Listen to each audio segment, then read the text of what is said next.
வன்னியர் சமூகத்தில் பிறந்திட்ட ஒரு மாணவனின் உயிர் இந்த சமூகத்தில் இலக்காரமாக போய்விட்டதா என்கிற பெரும் கேள்வி என்பது எழுகிறது. கும்பகோணம் பகுதியில் அமைந்திருக்கக்கூடிய பட்டீஸ்வரம் இங்க இருக்கக்கூடிய ஒரு பள்ளிக்கூடத்தில் கவியரசன் என்கிற 17 வயதுடைய பையன் +2 படிக்கிறான்.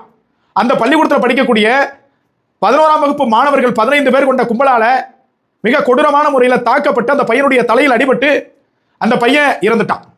இதற்கு பின்பாக என்ன நடந்தது என்பது குறித்து ஆராய்ந்து பார்க்கும் போது செப்டம்பர் மாதம் 18ஆம் தேதியே கவியரசருக்கும் அந்த பள்ளிக்கூடத்தில் இருக்கக்கூடிய பசங்களுக்கும் கைகலப்பு ஏற்பட்டதாக கூறப்படுகிறது. அதற்கு பின்பாக அதனின் தொடர்ச்சி வீழ்ச்சியாக இந்த சம்பவம் என்பது கடந்த 4ஆம் தேதி அந்த பையன் கவியரசன் என்ன பண்ணியிருக்கிறான், அவனுடைய ஒரு நண்பனும் சாப்பாட்டினுடைய இடைவெளியில கழிவறைக்கு சென்று இருக்கிறான். அப்ப இவன் தனியா வரத பார்த்த அந்த கும்பல் என்ன பண்ணியிருக்கிறானுங்க, பசங்க படிக்கிறவனுங்க 15 பேர் போய் அந்த பையனை கவியரசனை போட்டு அட்டின்னு அடிச்சு அவன் தலையில பெரும் காயம் ஏற்பட்டு மருத்துவமனையில் சேர்த்திருக்கிறாங்க. சிகிச்சை பலனின்றி தலையில் பெருமளவில் அடிபட்டதனால மூளைச்சாவு அடைந்து இறந்து விட்டதாக கூறப்படுகிறது. இது குறித்து ஊடகங்கள் வரக்கூடிய செய்தி என்ன தெரியுமா, மூளைச்சாவு அடைந்து மாணவர் இறந்து விட்டார். என்ன நடந்ததுன்னு அவனும் பேசல. இதுல குறிப்பிட்டு சொல்ல போனா சாதி வெறியும் கொலை வெறியும் அங்க இருக்கக்கூடிய அந்த மாணவர்களுக்கு போதிக்கப்பட்டிருப்பதாக கருதப்படுகிறது. நாகரிகத்தினை கருதி அந்த மாணவர்களினுடைய சாதியின் பெயரை இங்கே நான் கூறவில்லை. ஏனென்றால் அதன் வாயிலாக ஒரு சர்ச்சை எழக்கூடாது என்பதை நான் முழுமையாக ஏற்கிறேன். அந்த கவியரசன் என்ற பையன் வன்னியர் சமுதாயத்தை சார்ந்தவன்.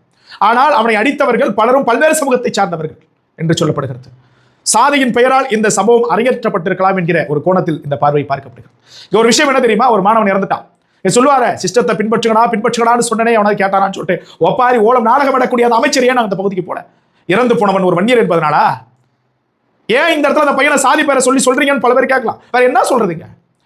மாற்று சமுதாயத்தை சார்ந்த ஒரு இளைஞன் ஒரு மாணவனுடைய உயிர் இங்கே பறி போயிருந்தால் இங்க இருக்கக்கூடிய அரசியல் கட்சிகள் கண்டனங்கள் தெரிவித்திருக்கும், போராட்டம் அறிவித்திருக்கும், ஏன் போர்கொடி தூக்கி இருக்கும், ஊடகங்கள் பெரிதுமாக விவாதம் நடத்தியிருப்பார்கள், பெரிதுமாக செய்திகளை பதிவிட்டிருப்பார்கள்.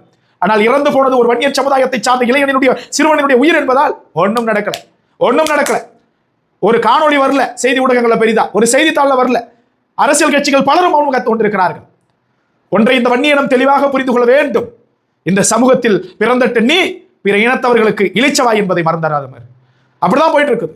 இந்த சம்பவத்தை வெளிக்கொண்டு வரணும் அப்படின்னாக்கா எல்லாரும் உங்களுடைய செய்தி, உங்களுடைய யூடியூப்ல, ஃபேஸ்புக்ல, வாட்ஸ்அப்ல எல்லாத்துலயுமே இந்த காணொலியை பகிருங்க.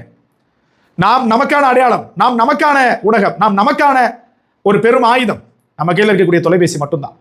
எவனெல்லாம் பேசாமல் இருக்கிறார்களோ, எந்த கட்சிகள் எல்லாம் மௌனம் காக்கிறதோ அவர்கள் எல்லாம் பேச வைக்க வேண்டும். எந்த ஊடகம் இதனை செய்தியாக போடாமல் தவிர்க்கிறார்களோ அவர்களை செய்தி போட வைக்க வேண்டும். இந்த அமைச்சர்களை நேரில் வந்து பார்க்க வைக்க வேண்டும். கோருவது இழப்பீடு அல்ல. இனி ஒரு சம்பவம் இது போன்று நடந்துவிடக் கூடாது.